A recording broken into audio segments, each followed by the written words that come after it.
Je m'appelle Aline Fontaine, j'ai 16 ans, je suis actuellement en classe de CAP à EPE, accompagnant éducatif petite enfance au lycée Marie-Balavenne à Saint-Brieuc.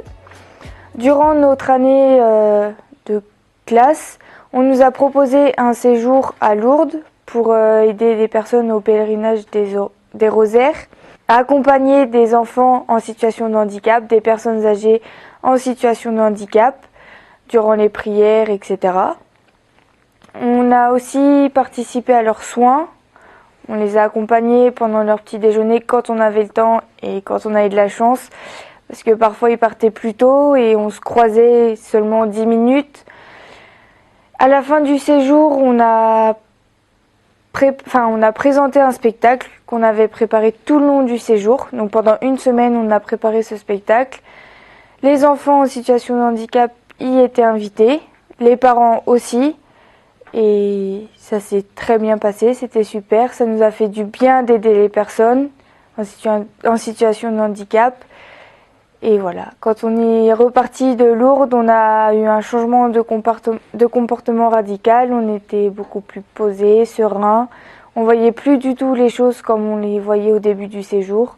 Et je pense que ça fait du bien à toutes les personnes qui sont parties au pèlerinage. J'ai choisi cette formation déjà parce qu'il y avait beaucoup de pratiques et je trouve que c'est mieux d'apprendre en pratiquant, on retient mieux. Et franchement, c'est vrai que c'est plus agréable de travailler comme cela. On fait de la cuisine, on change des nourrissons, on apprend à comment les habiller selon les saisons. Enfin, on apprend tout de l'enfant, du nourrisson jusqu'à 6 ans, enfin de 0 à 6 ans.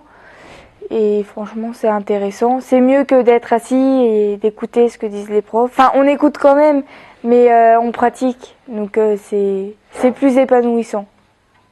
Après mon CAP à EPE, je compte faire un bac pro SAPAT, plus près de chez moi.